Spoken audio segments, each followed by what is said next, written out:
우리 하나님께 영광의 박수 올려드리겠습니다. 우리 좌우에 계신 분들과 이렇게 인사하면 행복한 사람이 행복한 세상을 만듭니다. 인사합니다. 행복한 사람이 행복한 세상을 만듭니다. 여러분, 행복한 베들레헴 교회 오늘 3부 예배 놓으신 사랑하는 성도님들에게 하나님의 은혜와 또 축복이 함께 하시기를 주님을 축복합니다.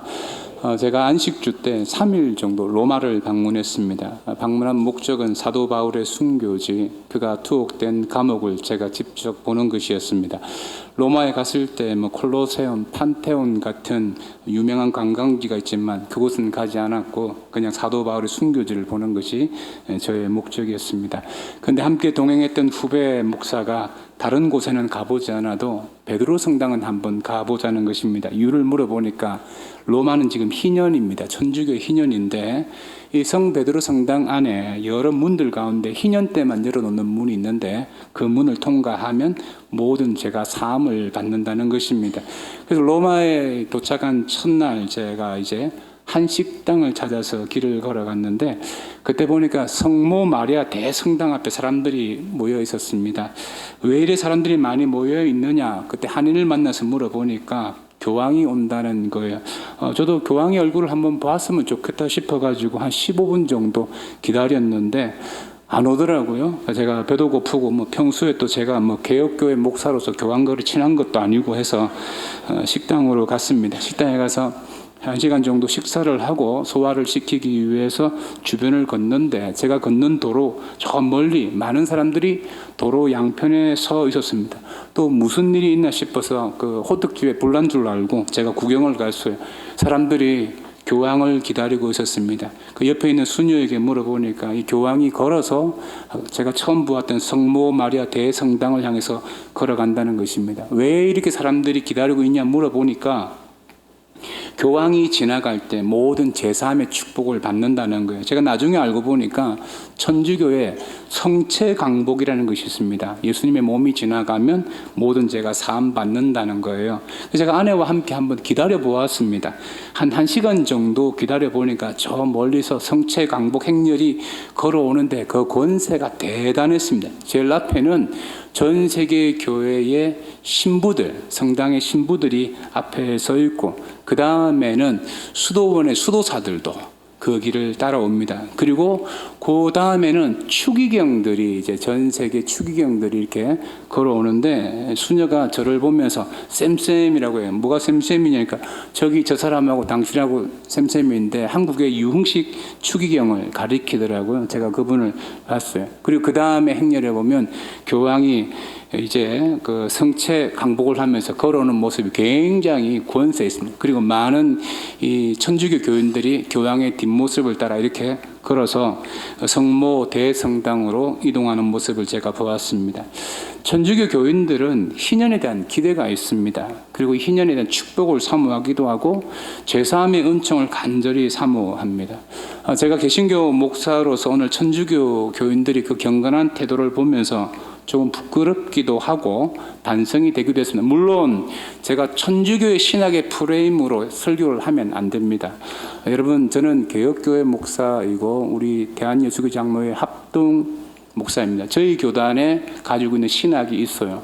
혹시 침례교나 독립교단에서 신앙생활을 하다 오셔서 그쪽 프레임으로 저를 보시면 제가 이상하게 보일 수도 있습니다. 저희는 저희 교단이 가지고 있는 그 신학을 가지고 말씀을 전하는 것입니다. 엉뚱한 데 가서 이상한 말씀 듣고 와서 베들레헴 교회가 이상하다 이렇게 생각하는 사람들은 그 프레임의 안경을 지금 잘못 쓰고 있는 겁니다. 우리는 우리 교단에 맞게 이 신학의 안경을 쓰고 신앙생활을 해야 되는 것입니다.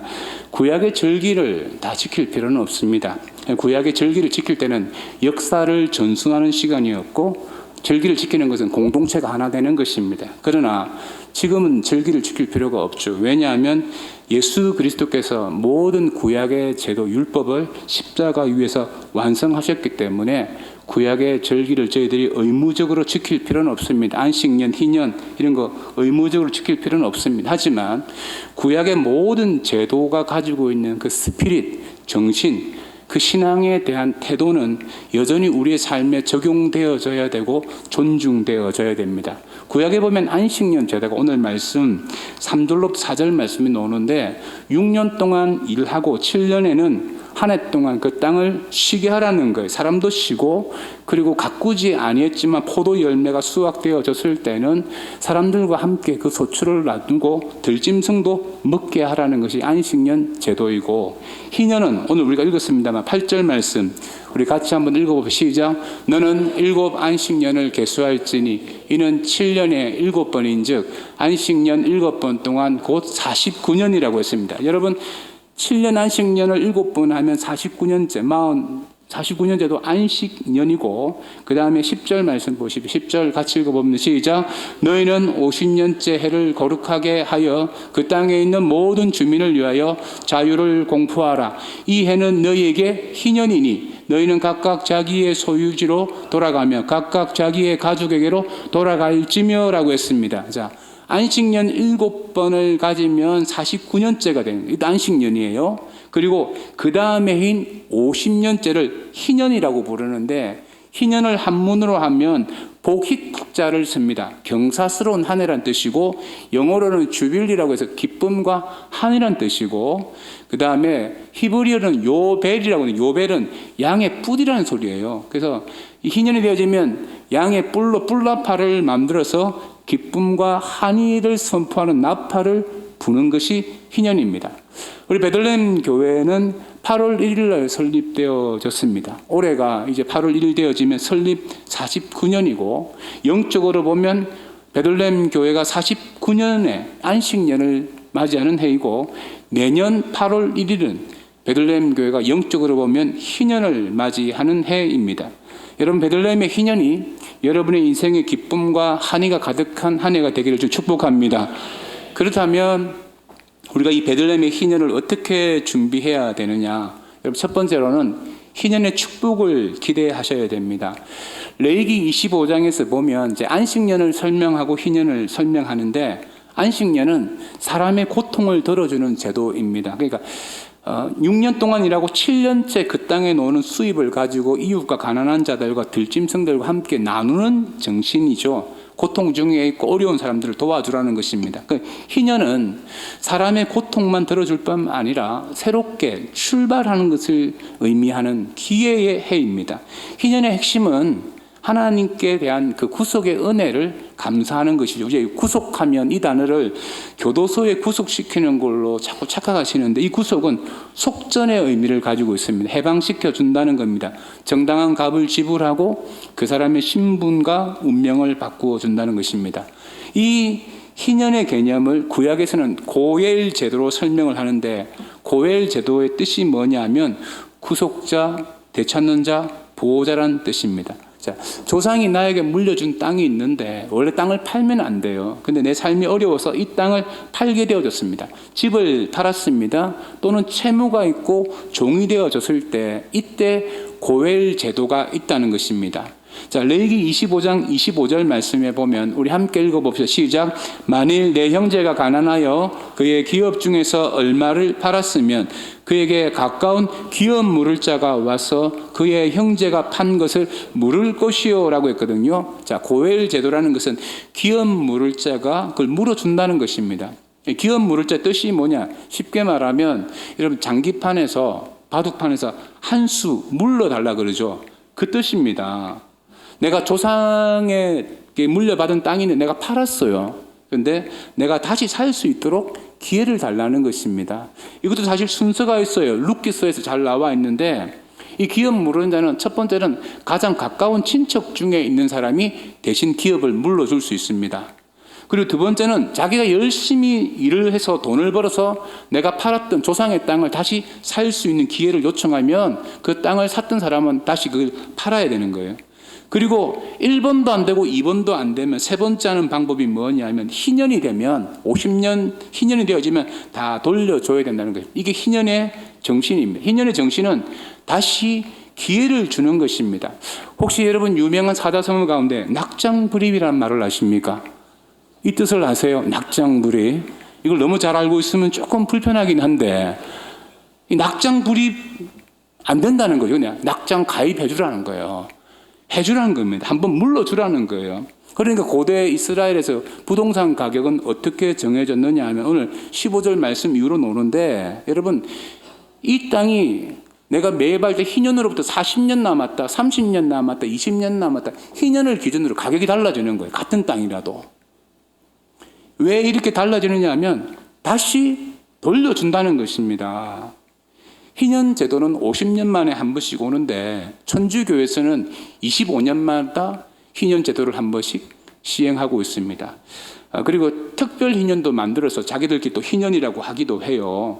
근데 왜 이렇게 천주교회가 50년 만에 해야 될 희년을 25년 만에 하느냐 하면 중세에는 여러분 50세를 넘기는 사람들이 많지 않았습니다. 평생을 살면서 희년을 보지 못하고 죽는 사람들도 많았어요. 그래서 희년의 은혜를 누릴 수 있도록 하기 위해서 천주교회가 25년마다 한 번씩 하고 있습니다. 지금은 평균 수명이 길어져 가지고 잘못하면 희년을 4번씩 할 수도 있죠. 근데 천주교에서 이렇게 희년이 많아지자 문제를 지적하는 게 뭐냐면, 희년을 그냥 그 기간에 성체 강복 같은 행렬을 통해서 죄사함을 받는 기간으로, 그 성당 안에 한 문을 통과하면서 죄사함을 받는 기간으로만 생각하지, 희년을 통해서 우리가 무언가 새롭게 출발할 수 있는 기대에 대한 기쁨과 한의가 없어지고 있다는 거예요. 천주교 사제들도 이 부분에 대해서 많이 책망하고 있습니다. 우리 개혁교단은 특별히 희년의 날짜를 지정하고 지키지는 않습니다. 하지만 베들레헴 교회가 설립 50주년을 맞이하는 것은 저는 영적으로 희년이라고 생각을 합니다. 여기 나이 50이 넘어가시는 분들은 앞으로 베들레헴 교회에서 앞으로 50년 뒤, 100년 때에 여러분 그 희년을 경험할 사람이 몇 명이나 되어지겠습니까? 저희 교회 개척 멤버 중에 한 분이신 송은영 권사님 35년생인데 교회 설립하고 희년 딱 한 번 경험하시는 거예요. 우리 야베스의 김동숙 권사님 92세신데 곧 100세 되실 것 같은데, 희년은, 베들레헴의 희년은 그의 인생의 한 번입니다. 어떻게 보면 저희들이 교회에서 신앙생활, 교회를 설립하고 50년 희년을 맞이하는 것은 인생의 한 번이고, 여러분들이 100세까지 살면 2번이에요. 근데 이 베들레헴의 첫 번째 맞이하는 이 희년이 여러분의 인생에 기쁨과 한의의 축복이 되길 주님 축원합니다. 그러면 거기에 대한 기대가 있어야 되는 거예요. 하나님께서 희년을 통하여서 우리에게 새로운 기회를 주신다라는 그 기대를 가지시기를 주님 축원합니다. 그리고 두 번째로, 이런 베들레헴의 희년을 기대도 해야겠지만 그 희년의 약속에 순종해야지만 이 희년의 축복을 누릴 수가 있습니다. 여러분 9절 보십시오. 7째 달 열흘날 속죄일이니 너는 뿔나팔 소리를 내되 전국에서 뿔나팔을 크게 불지며 했습니다. 유대력으로 7월 10일은 대속죄일입니다. 죄사함의 큰 제사를 드리고 난 다음에 한 해를, 새해를 시작하는 겁니다. 희년도 어떻게 시작하느냐 하면 그 해에 대속죄일날 대제사장이 뿔나팔을 불면서 시작하는데, 자 10절에 보십시오. 너희는 50년째의 해를 거룩하게 하여 그 땅에 있는 모든 주민을 위하여 뭘 선포합니까? 자유를 공포하라. 이 해는 너희에게 희년이니 너희는 각각 자기의 소유지로 돌아가며 각각 자기의 가족에게로 돌아갈지며 라고 했습니다. 자, 희년이 되어지면 자유를 공포한다. 여기에는 리턴의 의미가 있어요. 땅도 원래 주인으로, 집도 원래 주인으로, 종되었던 사람도 자기 집으로 돌아가고 채무도 탕감해주고 리턴해주라는 것입니다. 돌아가라는 것입니다. 우리가 말하는 그 낙장 불입 안 된다고 하면 안 된다는 거예요. 여러분, 우리 예수 믿는 사람들이 제사함으로 구원받았지 않습니까? 그리고 우리의 희년의 삶 가운데 예수 믿는 사람에게 제일 중요한 게 뭐냐면 여유가 있어야 돼요. 희년의 여유가 있어야 돼요. 오늘 25장 11절에 보면 그 50년째 해는 너희에게 희년이 너희는 파종하지 말며 스스로 난 것을 거두지 말며 가꾸지 아니한 포도를 거두지 말라고 했어요. 왜 거두지 말라고 했냐면 이웃과 함께 공동의 소유의 개념을 함께 나누고 그들과의 관계에서 여유를 주라는 것입니다. 구원받은 자로서 여유가 있어야 돼요. 다시 기회를 주라는 것입니다. 그런데 예수 믿는 사람들이 이런 여유가 잘 없어요. 여러분, 안식년 희년 제도는 레위기 25장에 나오는데 이 말씀을 언제 주셨느냐? 이스라엘 백성들이 400년 만에 출애굽을 하고 난 다음에 한 달 뒤에 시내산에 도착했습니다. 한 1년 정도 걸렸어요. 그 시내산에 머물러 있을 때 하나님께서 광야에서 주신 말씀이에요. 이스라엘 백성들이 가나안 땅에 들어가기 전에 광야에 있을 때, 시내산에 있을 때 율법으로 주신 말씀이 바로 이 레위기의 말씀인데, 그때 아직 농사도 한 번도 안 지어봤는데 안식년과 희년을 이야기합니다. 이 말은 이스라엘 백성들이 40년 뒤에 가나안 땅에 들어갈 것을 하나님은 기정사실화하고 이 제도를 허락하신 것입니다. 자, 여러분, 법인 택시로 일하시다가 경력을 인정받으면 개인 택시 면허를 취득할 수가 있습니다.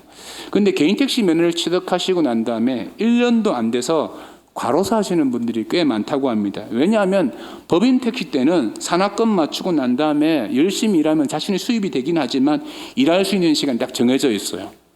법인 택시는 이교되기 때문에. 근데 개인 택시는 취득하고 나면 24시간 내가 일하는 것만큼 가져갈 수 있습니다. 그 열심히 너무 지나쳐서 가로사로 돌아가시는 분이 종종 발생한다고 합니다. 이스라엘 백성들이 400년간 종살이하고 40년간 광야살이 하다가 440년 만에 가나안 땅을 분배받았습니다. 440년 만에 법인 택시 하다가 지금 개인 택시를 가지게 된 거예요. 얼마나 열심히 살겠습니까? 한 풀고 싶지 않겠습니까? 그런데 이게 딱 가로사하기 좋은 각이에요. 어느 정도로 열심히 했을까요? 자, 노예가 주인이 된 것이고 종업원이 창업을 한 겁니다.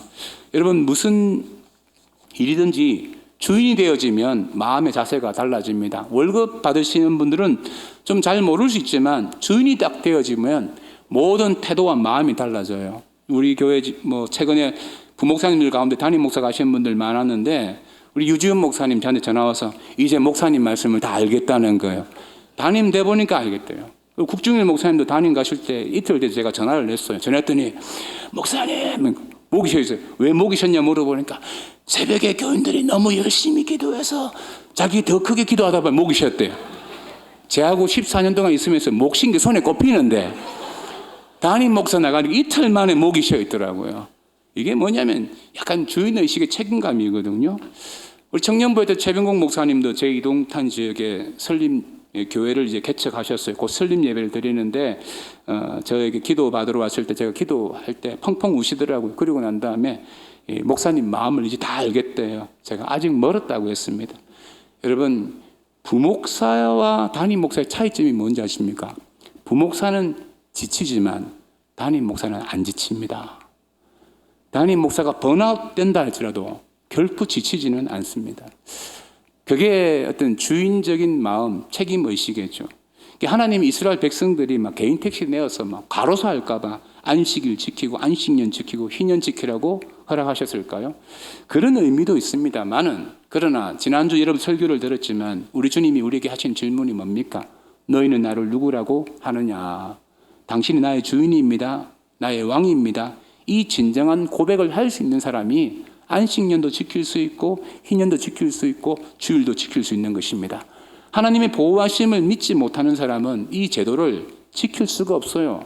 결국 이 제도를 지키지 못하면 사람이 어떻게 되어지느냐 하면 탐욕의 사람이 되어집니다. 저는 넷플릭스 드라마, 영화 잘 보지 않습니다. 왜 잘 보지 않으면 재미는 있는데 왜 안 보냐 하면 보면 꼭 교회 목사님, 장로님, 집사님이 등장해서 이상한 역할을 내요. 불편해요. 막. 세상에 손가락질 받는 역할은 다 목사, 장로, 권사들이 다 하고 있어요. 그렇잖아요. 그들이 공통적으로 손가락질 받는 이유가 뭡니까? 탐욕입니다. 세상 사람들이 탐욕스러운 모습을 볼 때 우리 손가락질을 하는 거 다 보잖아요. 그런데 하나님 믿는다고 하는 사람들이 탐욕을 가지면 더 많은 손가락질을 하게 되어지고, 사실 보고 있는 게 우리 그리스도인들이 얼마나 불편합니까? 전 세계에서 가장 탐욕스러운 민족이 있다 그러면 유대인입니다. 섹스피어의 4대 희곡 중에 하나 베니스의 상인에 보면 유대인 고리 대금업자 샬록의 모습이 유대인의 모습을 풍자한 거거든요. 우리가 유대인들 그렇게 사악하고 욕심 많다고 우리가 말할 수 있는 처지가 되어집니까? 우리는 어떤 민족입니까? 우리는 유대인 뺨치는 민족입니다. 우리 몸에 흐르는 이 탐욕의 피, 여러분 조선의 500년 역사를 한번 보세요. 전 세계 가운데 동족이 동족을 종으로 삼는 나라는 없어요. 그런데 유일하게 동족을 종으로 삼는 나라 50%가 종인적이 있었습니다. 우리나라가 조선시대 때 노비 종모법이라는 게 있습니다. 어머니가 노비이면 그 자녀는 무조건 노비라는 거예요. 홍길동이가 아버지를 아버지라고 부를 수 없었던 이유가 거기 있는 거예요. 그 탐욕이 얼마나 커요. 내 자식인데 종으로 부리는 거예요. 그 피가 우리 민족 가운데 이렇게 항상 흘러오고 있어요. 그래서 우리 예수 믿는 사람들이 잘 양보도 못하고요. 배려도 못하고요. 어떻게 한 번씩 보면 참 예수 안 믿는 사람보다 못해요. 여러분, 예수 안 믿는 사람들은 술이라도 한 잔 마시고 풀어요. 우리 교인들은 그런 게 없어요. 평생 제가 여러분 부목사 생활할 때 80년 역사 교회에서 내가 부목사 생활했습니다. 할아버지가 원수니까 그 아들 때도 원수고 그 손자 때도 3대가 원수인 걸 제가 봤어요. 교회 안에서. 여러분, 왜 그렇다고 생각하세요? 자기 중심의 탐욕이 너무 많아서 그렇습니다. 저희 아내도 저한테 항상 하는 말이 있어요. 자기를 그냥 아내로 대하지 말고 교인 중에 한 명으로 대해야 될래요. 제가 약간 T 성향이 있거든요. 그러니까 좀 T 하지 말고 F 성향으로 좀 이렇게 이야기해요. 사람은요, 대부분 자기 중심적으로 해석을 합니다. 법인 택시 할 때 모르는데 개인 택시 딱 되어지면 자기가 인생의 주인인 줄 알고 모든 걸 자기 중심으로 해석하는 거예요. 그게 얼마나 탐욕스럽습니까? 그러니까 자꾸 넷플릭스에 등장하죠. 넷플릭스에 한두 명이 나오는 게 아니에요. 장로님이 사기치고 막 이래 나오잖아요. 목사님이 이상한 짓 하고. 다 그런 거잖아요. 왜 그래 되었을까요? 교회가 안식년 희년제도에 대해서 올바르게 이해하지 못하고 기회를 주지 않는 삶을 살아서 그렇습니다. 예수님이 희년을 복음으로 해석을 해주셨거든요. 누가복음 4장 18절 19절 보시면 우리 같이 한번 읽어봅시다. 주의 성령이 내게 임하셨으니 이는 가난한 자에게 복음을 전하게 하려 하시고 내게 기름을 부으시고 나를 보내사 포로된 자에게 자유를 눈먼 자에게 다시 보게 함을 전파하며 눌린 자를 자유롭게 하고 주의 은혜의 해를 전파하게 하려 하심이라 하였더라. 자, 주의 은혜의 해가 뭡니까? 이게 희년입니다. 희년. 복음이 뭐냐면 희년이에요. 희년. 우리가 믿고 있는 그 복음이 희년이에요. 예수님이 이사야서 61장 1절로 2절을 인용하셨는데 복음으로 구원받은 사람은 다른 사람을 자유케 하는 삶을 산다는 겁니다. 내가 은혜로 구원을 받았는데 적어도 내 인생 가운데 7년에 한 번은 은혜 베푸는 삶을 산다는 거예요. 이게 7년에 한 번이지만 해년으로 평균을 내면 14.2%입니다. 11점금 말고요. 내 인생에 다른 사람에게 기회를 주는데 내가 희생해야 될 분량이 뭐냐면 내 인생의 수입의 14.2%는 희년과 안식년을 위해서 써야 된다. 그렇지 아니하면 우리가 어떤 사람이 되어지느냐? 탐욕의 사람이 딱 되어져서 가로사하기에 딱 좋다는 것입니다. 여러분, 이 희년에 하나님의 은혜를 누리고 싶습니까? 그러면 희년의 정신을 기억하시고 그 말씀에 순종하시기를 축복합니다. 그리고 마지막 세 번째로 희년의 축복을 경험하셔야 됩니다. 자, 희년은 하나님께서 구원받은 사람에게 주시는 믿음의 테스트예요. 축복의 테스트예요. 자, 무슨 일이든지 테스트를 통과하면 그에 따른 보상이 있습니다. 희년의 축복을 경험하려고 하면 그 출발은 안식일에서 출발합니다. 자, 희년을 지키려고 하면 안식일을 지킬 수 있어야 돼요. 안식일의 근거는 창세기 2장에 보면 하나님이 6일 동안 창조하시고 7일날 안식하심에 근거합니다. 안식일을 지키는 것은 율법을 지키는 것이 아니고 창조의 규례를 지키는 것입니다. 우리 초신자들 가운데 어떻게 주일을 잘 지킬 수 있느냐, 다 쉴 수 있느냐 그렇게 말씀하시는 분들도 있는데 하나님이 복을 주신다는 것을 믿는 믿음 있는 사람들은 온전히 주일을 지킬 수 있습니다. 구소련에 스탈린이 1929년도에 전통적인 7일 휴무제를 폐지하고 10일 연속 근무제라는 것을 도입했어요. 그러니까 9일 일하고 10일째 쉬는 거예요. 그래서 일부 노동자들에게만 적용을 했는데 1940년도에 이걸 중단했습니다. 한 10여 년 하고 보니까 9일하고 10일 쉬는 사람들이 일하는 공장의 기계는 고장이 너무 많고 사람들이 너무 피로하고 골병 들고 환자가 너무 많이 생기잖아요. 또 가족관계도 단절되어지고 여러분, 사람이 쉬지 않고 일하면 망한다는 것은 공산주의가 실험을 통해서 우리에게 보여줬는데, 사람은 안식을 해야지만 창조주 하나님의 은혜를 누릴 수 있습니다. 하나님이 사람을 만들 때 6일 일하고 하루 쉬도록 만들었고, 이 쉬는 것은 하나님과의 관계에서 친밀함을 가지는 거예요. 자, 여러분, 주일과 일요일을 구분 못 하시는 분들이 있어요. 썬데이, 우리가 일요일은 한 주의 첫째 날, 일반적으로 휴식하는 날로 생각하는 게 일요일입니다. 그런데 주일은 더 로드데이라고 주의 날인데, 주님이 부활하신 날을 기념하고 그분과의 관계를 가지고 내가 영적인 시간을 가지는 것이 바로 주의 날입니다.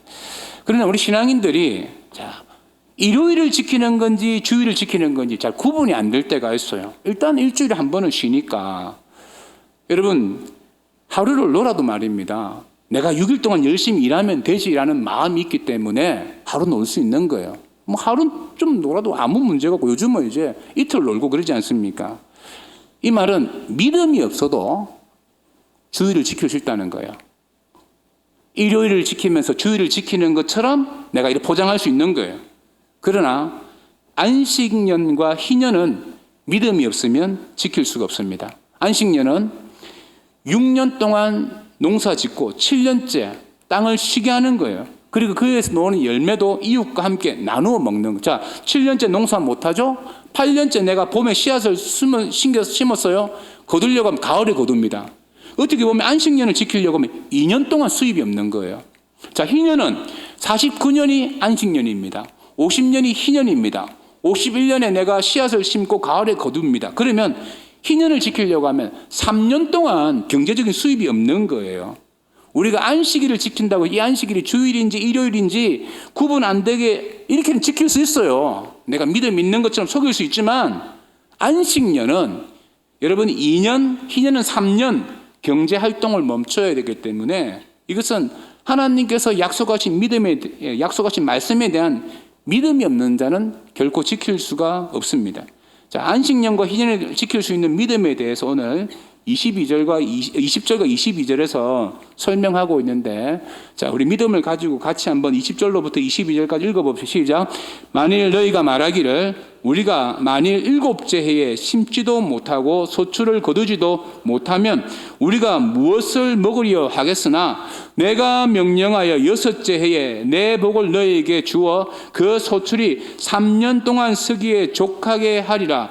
너희가 8째 해에 파종하려니와 묵은 소출을 먹을 것이며 9째 해에 그 땅에 소출이 들어오기까지 너희는 묵은 것을 먹으리라 했습니다. 자, 내년에 안식년, 희년이 되어질 때 우리의 마음이 어떤 믿음이 있어야 됩니다. 내가 명령하여 6째 해에 내 복을 너희에게 주어 그 소출이 3년 동안 쓰기에 족하게 하리라. 하나님이 땅에 명령하시면 3년을 세울 수 있는 소출이 나게 한다는 믿음을 가진 사람만이 여러분 안식년, 희년을 지킬 수 있는 겁니다. 세상에 보면 용기 있는 분들이 참 많아요. 자기 집 팔고 퇴직금 받아서 캠핑카 사가지고 자녀들 데리고 전 세계 여행 일주를 하시는 분들도 있고, 그러잖아요. 퇴직을 하고 그게 가능합니까? 40대 때.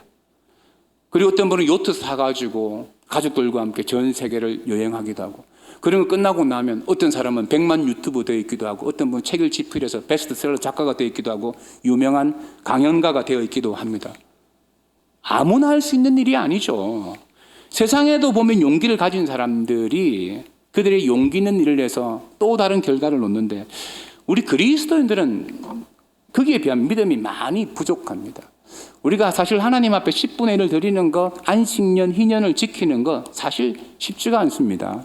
제가 교회 재정 보고를 봤습니다만 지금까지 저희 교인들 개별 헌금 얼마 했는지 제가 잘 몰라요. 제가 보지 않습니다. 보면 또 시험도 들고, 저는 그냥 토탈 통계만 보고 사인만 합니다.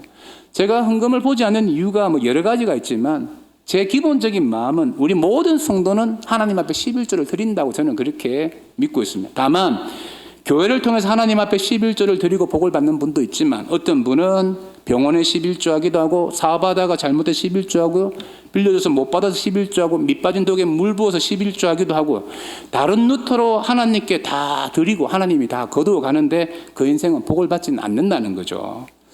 성경은 이 부분을 굉장히 많이 강조합니다. 이스라엘 백성들이 오늘 제일 중요한 적용이에요. 안식년 희년을 잘 지켰느냐. 여러분 성경을 읽어보면 사사시대 400년 동안은 지도자가 없었습니다. 사사기 때는. 그래서 안식년 희년을 잘 못 지킬 수 있었다고 볼 수도 있어요. 그런데 왕정시대 490년의 왕정시대가 있었습니다. 우리가 말하는 다윗이 나라를 40년간 다스리고 솔로몬이 다스리고 히스기야가 다스리고 요시야가 다스렸던 그 선한 왕들이 다스린 시기도 있었지만 여러분 왕정시대 때 보면 이스라엘 백성들이 하나님 앞에 안식년을 지켰다, 희년을 지켰다는 게 한 번도 없어요. 한 번도 지킨 적이 없대도요. 물론 개인적으로 지킨 사람이 있을 수도 있습니다만은 성경은 공동체 사상입니다. 12지파가 다 순종해야지 하나님 인정하는 거예요. 그게 성경의 사상이거든요. 그래서 제가 교회 공동체에서 왜 공동체 사상을 중요하게 생각하냐 그러면 내 개인 한 명이 하나님 앞에 불순종하는 길을 열어놓는 거예요. 우리 공동체 안에 아간 같은 자가 있으면 하나님이 우리 공동체 가운데 복 안 주십니다. 490년 동안 이스라엘 백성들이 안식년, 희년 지킨 적 없습니다. 왜요? 법인 택시에다가 440년 만에 개인 택시 하니까 탐욕이 이게 끌어오르니까 못 지키는 겁니다. 그 이스라엘 백성들이 어떻게 되었느냐 하면 역대하 36장 21절에 보면 하나님이 이에 토지가 황폐하여 땅이 안식년을 누린 같이 안식하여 70년을 지냈으니 여호와께서 예레미야 입으로 하신 말씀이 이루어졌더라. 이 말씀이 뭐냐면 안식년 희년을 제대로 지키지 않는 이스라엘 백성들에게 하나님께서 강제 안식년, 강제 희년을 경험하게 했다는 겁니다. 490년의 왕정을 무너뜨리고 70년 바벨론 포로 생활을 하게 하면서 강제적으로 이스라엘 백성들이 70년 동안 아무도 농사 짓지 아니하는 황폐한 땅으로 하나님께서 만드셨다는 것입니다. 사랑하는 우리 베들레헴 교회 성도 여러분, 우리는 예수 믿고 구원받은 사람이기 때문에 구원받은 자의 이 안식년, 희년에 대한 정체성이 있어야 됩니다. 내가 어려운 자와 함께 나누고 관계에서 다시 시작할 수 있는 기회를 주는 거예요. 여러분들이 강제 안식년, 강제 희년을 당하셔서 경제적인 어려움을 겪는 분들이 혹 있다 그러면 한번 여러분의 삶을 한번 되돌아보십시오. 나는 부부 관계에서 기회를 주고 있는가? 자녀와의 관계에서 기회를 주고 있는가? 성도와의 관계에서 기회를 주고 있는가? 그 기회 주지 아니하는 그 삶 가운데 하나님께서 강제 안식년, 강제 희년을 행하시는 겁니다. 왜 이런 행위를 주님께서 하시냐? 여러분, 우리 인생 가운데 강제 안식년, 강제 희년이 없으면 자꾸 우리가 주인이 되고 돈이 하나님이 되고 우리가 탐욕의 종이 되어갖고 자꾸 넷플릭스에 등장한데도요. 베들레헴 교회가 이제 49년의 안식년과 50년의 희년을 맞이합니다. 저는 개인적으로 여러분들이 1년 연봉, 3년 연봉을 하나님의 나라를 위해서 복음을 위해서 헌금하고 선교제 교회 건축하고 이런 거 하도 좋겠죠. 또 아니면 선교제 가서 1년 동안 선교사님과 동력하며 선교사님 사무실도 청소해주고 차 운전도 해주고 이런 거 해도 굉장히 좋겠죠. 그건 제 바람이겠지만 이게 사실 문자적으로 지키는 것은 쉬운 일이 아닙니다. 그러나 제가 베들레헴 교회 담임 목사로서 저희 공동체를 바라보면서 제 마음에 간절한 소망이 뭐냐면 우리 성도들이 하나님으로부터 강제 희년, 강제 안식년을 당하는 일이 없기를 소망합니다. 여러분, 희년은 복음의 자유를 외치는 거예요. 전도와 선교를 하는 거예요. 영적으로 척박한 선교지에 베들레헴 교회 우리 성도들이 기업 물을 자라서 고엘의 의무를 다할 수 있는 은혜가 있기를 주님 축복합니다.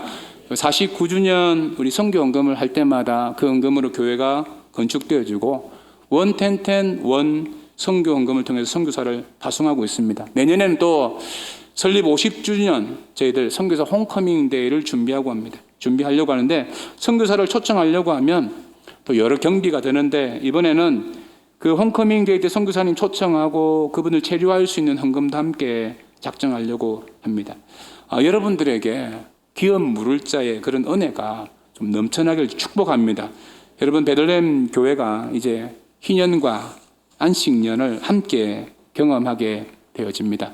3년 전에 제가 친구 목사가 심무하는 교회 50주년 희년 특세 새벽 설교를 하러 갔습니다. 그때 그 목사님이 저한테 이렇게 이야기하더라고요. 자기는 정말 하나님의 희년의 축복을 기대하고 있다는 거예요. 하나님께서 우리 교회 가운데 부으실 큰 애를 기대한다. 저는 그거 들으면 좀 불편하더라고요. 이 교회가 안 그래도 대형 교회인데 하나님께서 또 얼만큼 복을 주시냐. 기분 좀 나쁘더라고요. 그 용인제일교회입니다. 그래서 제가 듣고 굉장히 도전됐어요. 근데 이분이 다른 교회 가서 또 50년 되는 그 설립 감사 예배를 드리는 교회 가서 축사를 하는데 자신이 경험했던 그 희년의 축복들을 이야기하면서요. 이 교회도 희년의 축복을 기대하라. 그렇게 축사하는 걸 제가 들으면서 참 도전되어졌습니다. 사랑하는 우리 베들레헴의 성도 여러분, 하나님의 희년을 기대하십시오. 혹시 여러분의 인생에 물질의 어려움이 있는 자들이 있습니까? 하나님이 다시 시작할 수 있는 기회를 주시기를 기대하십시오. 관계에 어려움이 있는 자들이 있습니까? 희년을 통해서 하나님께서 새로운 기회를 주실 것을 기대하십시오. 또한 여러분의 육체와 여러분 삶 가운데 여러 가지 어려움이 있습니까? 하나님께서 여러분의 인생 가운데 희년의 기쁨을 주시기를 여러분 기대하시기 바랍니다. 그렇게 하기 위해서는 약속의 말씀에 순종해야 돼요.